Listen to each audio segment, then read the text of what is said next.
mashambulizi ya pamoja ya Marekani na Israel dhidi ya Iran yanaendelea kwa nguvu, huku mamlaka za Iran zikisema zaidi ya watu 1045 wameuawa tangu Jumamosi mashambulizi yalipoanza. Nimezungumza na mchambuzi na mkazi wa Tehran, Iran, Abdullah Fattah Musa, anayeshuhudia hali nchini humo, na amenielezea shambulizi kubwa lililofanywa jirani na alipokuwa. Ilifanyika karibu kabisa na jengo la ofisi yetu, na lilitokea katika hali ambayo tulihisi kama kwamba limetokea tetemeko la ardhi, kwa sababu hapa ni pahala ambako panatokea sana matetemeko ya ardhi na tumeshawahi kushuhudia hali hiyo, lakini lilikuwa ni tetemeko la kutisha kiasi kwamba vioo vya jengo lote vilikuwa vikitikisika vibaya sana, na tulitoka katika hali ya taharuki kubwa sana ili kuweza kunusuru maisha, kwa kuhofu kwamba pengine linalokusudiwa kulengwa hasa ni lile jengo ambalo sisi tulikuwa ndani yake. Lakini tulipotoka tukaona kwamba ni shambulio lililofanywa katika maeneo ya kando kando ya jengo la ofisi, na tulichoshuhudia ni moshi mwingi tu ulikuwa ukifuka nje, ingawa baada ya hapo pia sauti za makombora zikasikika pia zinaendelea kufanya mashambulizi, na mtikisiko wake ulikuwa unasikika wazi wazi, kuonyesha kwamba mashambulio yenyewe yalikuwa ni mashambulio yenye nguvu kubwa sana. Wewe ulichukua hatua gani na ulifanya nini wakati huo? Kutoka kukimbilia nje ya eneo la majengo ya kazini kwa ajili ya kuweza kutafuta njia na usafiri wa kuweza kukimbilia na kurudi nyumbani, ndio kitu ambacho iliwezekana. Ilikuwa ni siku ambayo ni ya pili baada ya kuanza vita, ni siku ambayo yalifanyika mashambulio mengi sana tena makubwa hapa katika mji mkuu Tehran. Katika shambulio hilo ambalo lilikugusa la karibu, hakuna mtu wa karibu aliyejeruhiwa au kuuawa? Hakukuwa na athari yote zaidi ya watu ambao wengine tu, hasa akina mama, wenzetu wanawake, ambao wengine walionekana kupata hali fulani ya mshtuko, kwa sababu shambulio halikuwa limelenga hasa hapo tulipokuwa sisi, lililenga maeneo ya kando ambako kulikuwa kuna vituo vya kijeshi. Athari bila shaka yote zitakuwa kama zilipatikana, ikiwa majengo hayo ya kijeshi yalikuwa watu bado wamo ndani yake, bila shaka yatakuwa yalisababisha maafa makubwa. Kwa sasa hali ya mashambulizi ikoje? Hali ya mashambulizi yanayofanywa na majeshi ya Marekani na Israel inaendelea kushuhudiwa katika maeneo mbalimbali ya Tehran. Unaweza ukashuhudia mashambulio yanafanywa katika wakati wa mchana kweupe, na wakati mwingine yanafanywa katika usiku, ikiwezekana hasa sana usiku mkubwa. Hili halihusiani na Tehran peke yake, ni katika miji mbalimbali. Ndivyo hali ilivyo hivi sasa, ingawa mazingira na harakati za watu zinaendelea kama kawaida.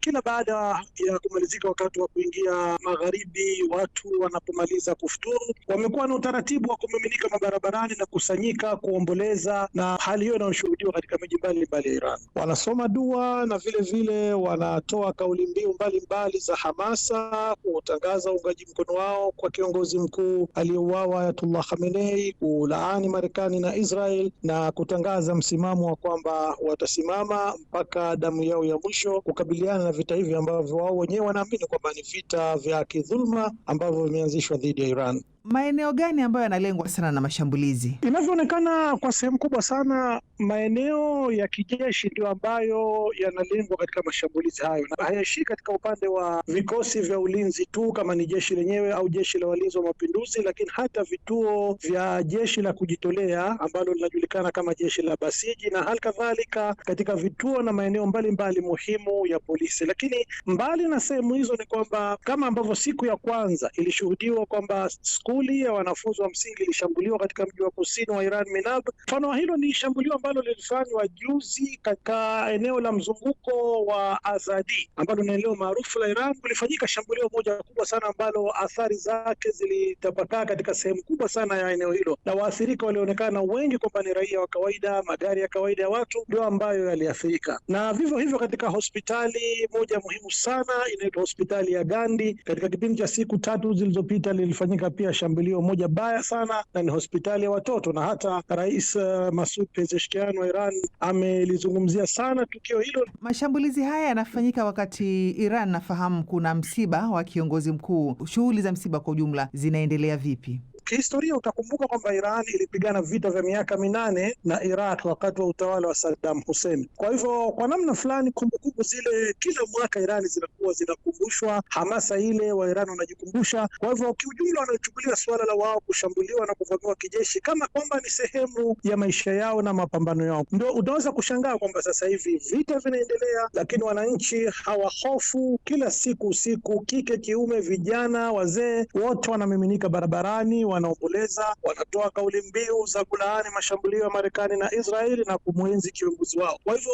huwezi kusema kwamba shughuli za maisha ya kila siku zimesita, au hayo matayarisho ambayo yamepangwa, hata kulikuwa matayarisho yafanyike jana usiku yaanze ya kuanza kuaga mwili wa kiongozi mkuu Ayatollah Khamenei, lakini shughuli hiyo ikaakhirishwa, na ilivyoelezwa kwamba tatizo kubwa ni umati kwa watu ambao walikuwa waanze kushiriki katika zoezi hilo la siku tatu. Ikaonekana kwamba shughuli za kilojistiki na kuweza kushughulikia na kuwahudumia watu itakuwa gumu, ndio maana ikaamuliwa liakhirishwa hadi wakati mwingine. Kwa hivyo shughuli za maombolezo, shughuli za masuala mengine ya maandalizi ya maziko yamekuwa yanaendelea kama kawaida. Kwa raia wa kigeni kuna hofu gani? Raia wa kigeni ambao wapo wengi hapa Iran ni wanafunzi wanaosoma katika vyuo vikuu vya Iran, na tokea siku ya mwanzo ya vita serikali ya Iran ilitoa tangazo la kutaka kuwepo na utayarishaji wa suhula za kuwafungulia njia wanafunzi wa kigeni waweze kuondoka bila matatizo hapa nchini kupitia njia za ardhini, hasa kupitia nchi kama Armenia na Uturuki ambazo zinaonekana kwamba ziko salama kwa shughuli hiyo. Kwa upande wa raia wa Tanzania, kumekuwepo na taarifa kwamba baadhi yao mapema sana waliwahi kuondoka, lakini hivi sasa kuna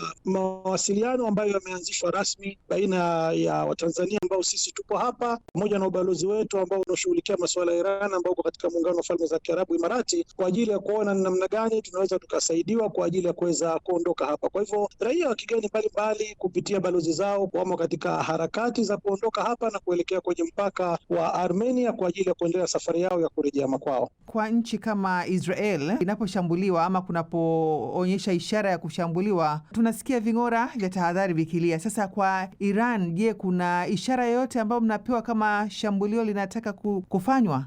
Kwa bahati mbaya, hali kama hiyo hapa Iran haijakuwepo kwa mtazamo wa kimatayarisho. Pahala kama Israel kuna kuwepo na sehemu maalum ambazo zimetengwa kwa ajili ya watu kukimbilia mafichoni kwa ajili ya usalama wao, lakini hapa Iran sehemu kama hizo rasmi ni chache mno sana. Zaidi watu wanakuwa wanashauriwa kukimbilia labda chini ya treni za chini ya ardhi au metro kama zinavyojulikana, ndiko sehemu ambazo watu wanaambiwa kwamba labda waweze kuzitumia wanapohisi pengine yanapotokea mashambulio katika mazingira kama hayo. Lakini kwa watu katika nyumba za kawaida au katika maeneo ya kawaida ni kwamba sehemu kama hizo ni chache, na ndio maana katika muda wa siku 5 tu tayari takriban watu 1,000 karibu na 50 wameuawa katika mashambulizi haya ya kijeshi, na wengi wao ni raia wa kawaida. Nani anakaimu nafasi ya Khamenei kwa sasa? Kutokana na utaratibu wa katiba ya Iran, kuna jopo la viongozi watatu ndio ambao kwa sasa wanashughulikia kazi zote za uendeshaji wa nchi zilizokuwa ziko kwenye hatamu za kiongozi mkuu. Jopo hili linamhusisha rais, mkuu wa idara ya mahakama na mmoja wa maulamaa wa baraza ambalo linahusika na kushughulikia masuala ya katiba. Naam, ni mkazi wa Tehran Abdul Fatah Musa ambaye anashuhudia mashambulizi yanavyoendelea nchini Iran.